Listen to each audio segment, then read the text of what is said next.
GI স্বীকৃতি পেল ময়মনসিংহের ফুলবাড়িয়ার হাতে তৈরি লাল চিনি। এতে আনন্দিত ফুলবাড়িয়ার অন্তত ২০ গ্রামের আখ চাষিরা। বিস্তারিত জানাতে ফুলবাড়িয়া থেকে যুক্ত আছেন সহকর্মী ইমতিয়াজ আহমেদ। ইমতিয়াজ, জানাবেন জিআই স্বীকৃতি পাওয়ায় আখ চাষিদের প্রতিক্রিয়া কেমন, আর সেই সাথে রপ্তানি বা এর বাণিজ্যিক সম্ভাবনা নিয়ে কৃষি বিভাগ কি বলছে?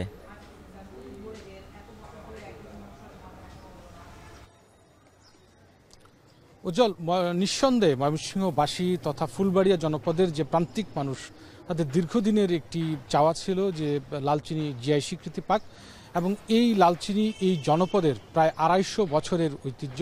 আমার জানা মতে আসলে পৃথিবীর কোথাও আসলে এই রকম বিরল চিনির হাতে তৈরি চিনির নজির আছে কিনা সেটা আমার জানা নেই। তবে ময়মনসিংহের ফুলবাড়িয়া উপজেলায় এখনও আসলে খুব মিহি দানার, একটু বাদামি রং হয় এই চিনিটি সম্পূর্ণ হাতে তৈরি করে আসছে এই ফুলবাড়ি উপজেলার একদল আখ চাষী।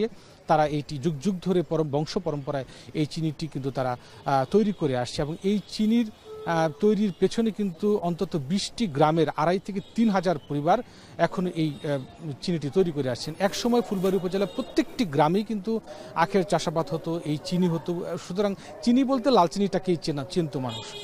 কিন্তু পরবর্তীতে সাদা চিনি যখন চলে আসে এবং আখের উৎপাদন খরচ যখন বৃদ্ধি পেতে থাকে, দাম পড়ে যেতে থাকে, তখন কিন্তু অনেকটাই আখ চাষ কমিয়ে দেয় কৃষকরা, যার ফলে কিন্তু একসময় মুখ থুবড়ে করে এই শিল্পটি। পরবর্তীতে এখনও প্রায় যেটা বললাম যে ২০টি গ্রামের কিন্তু এখনও বিভিন্ন এই ফুলবাড়ি উপজেলায় পলাশতরী, রঘুনাথপুর, এনায়েতপুর, বাগতা, কালাদহ, নাওগাঁও সহ যে লালমাটি অধ্যুষিত যে এলাকাগুলো রয়েছে, সেখানে কিন্তু সম্পূর্ণ হাতে তৈরি এই চিনিটি উৎপাদন করা হয়। মূলত পৌষ থেকে চৈত্র মাস পর্যন্ত পুরোদমে আখ মারাই থেকে শুরু করে এই চিনি তৈরির কাজ চলে। প্রথমে আখ কেটে আনা হয়, সেখান থেকে স্যালো মেশিনের সাহায্যে আখের রস সংগ্রহ করা হয়। সেই রস জ্বলন্ত কড়াই এবং ডিঙিতে সেগুলো রাখা হয়, এবং ঘণ্টাখানেক সেটি জাল দেওয়ার পর সেটি যখন ঘন হয়ে যায়, তখন সম্পূর্ণ কাঠের যে মুগুর বা ডব বলা হয় সেটি দিয়ে প্রায় ৩০ মিনিটের মতো নাড়াচাড়া করার পরেই কিন্তু সেখান থেকে কিছুটা বাদামি রঙের শুকনো পাউডার জাতীয় যে চিনিটি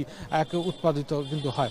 এবং বর্তমান কৃষি বিভাগ যেটি আমাদেরকে জানিয়েছেন, ৬৫০ হেক্টর জমিতে ফুলবাড়ি উপজেলায় আখের আবাদ হয়েছে, যেখান থেকে ৮,০০০ মেট্রিক টন লালচিনি উৎপাদন হবে, যেটির বাজার মূল্য বর্তমান প্রতি মণ লালচিনির মূল্য ৮,০০০ টাকা। প্রায় ১০০ কোটি টাকার উপরেই কিন্তু এখানকার কৃষকরা লালচিনি বিক্রি করতে পারবেন। যেহেতু জিআই স্বীকৃতিটা পেয়েছে, এখন যেটি কৃষি বিভাগ চাচ্ছেন যে বিএসটিআই অনুমোদনের জন্য কৃষকদের একটি সমিতি করা, এবং এই অনুমোদনের জন্য তারা সহযোগিতা করবেন। তারপরে কিন্তু বাজারজাতকরণের একটা সুযোগ তৈরি হবে, এবং বিশ্ববাজারে বিদেশে রপ্তানি করার ক্ষেত্রে কিন্তু আর কোনো পরবর্তীতে কোনো বাধা থাকবে না। সুতরাং এটি একটি অর্থনীতির এই অঞ্চলের একটা বড় বিপ্লব আনতে যাচ্ছে, এবং এটি যদি বাইরে রপ্তানি করা যায় এবং দেশের বিভিন্ন বাজারে যদি এটি বাজারজাত করা যায়, নিঃসন্দেহে এটি কিন্তু একদিকে যেমন বৈদেশিক অর্থ আমাদের রিজার্ভ বাড়াবে, সেই সাথে অন্যদিকে আমাদের বৈদেশিক মুদ্রাও কিন্তু অর্জন হবে, এবং বাংলাদেশে এই যে আখ চাষি রয়েছে প্রত্যন্ত অঞ্চলে, সেই তারাও কিন্তু সমৃদ্ধ হবে।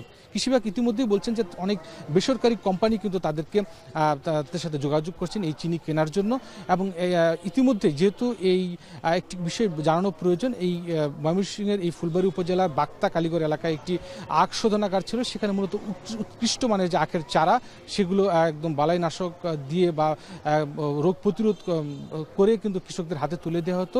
১৯৯৬-এর দিকে সেটি প্রতিষ্ঠিত হয়েছে, পরবর্তীতে ২০০৬ সালে ৭ সালের দিকে সেটি বন্ধ হয়ে যায়, এবং দীর্ঘ ২০ বছর সেটি কিন্তু বন্ধ রয়েছে। এবং সেটি কীভাবে পুনরায় চালু করা যায়, এবং যেহেতু এখনও কিন্তু সেই পুরনো জাতগুলোই কৃষকরা ব্যবহার করছেন ৯০% জমিতে, এবং কিছু কিছু ঈশ্বরদী ৪১, ঈশ্বরদী ৪২ জাতের যে আখের চারাগুলো সেগুলো রোপণ করছেন, কীভাবে উন্নত জাত সম্প্রসারণ করা যায়, আখের আবাদ বৃদ্ধি করা যায়, সেই বিষয়টি নিয়ে কিন্তু কৃষি বিভাগ ভাবছে। ইতিমধ্যেই কৃষি বিভাগ থেকে প্রণোদনার জন্য কিন্তু মন্ত্রণালয়ে চিঠি পাঠানো হয়েছে। তবে সাধারণ আখ চাষিরা খুব আনন্দিত, উচ্ছ্বসিত, যারা উদ্যোক্তা রয়েছে তারাও আনন্দিত, এবং সর্বশেষ তারা যেটা চাচ্ছেন কৃষি প্রণোদনা এবং উন্নত প্রযুক্তি, এবং এই চিনিটি যদি বিদেশে রপ্তানি করা যায়, তাহলে একটা অপার সম্ভাবনা দুয়ার খুলবে ফুলবাড়িয়া জনপদের জন্য, লালচিনির জন্য। সব মিলিয়ে এই ছিল উজ্জ্বল ফুলবাড়িয়া লালচিনির সর্বশেষ খবর আমার কাছে। ময়মনসিংহ থেকে যুক্ত ছিলেন সহকর্মী ইমতিয়াজ আহমেদ।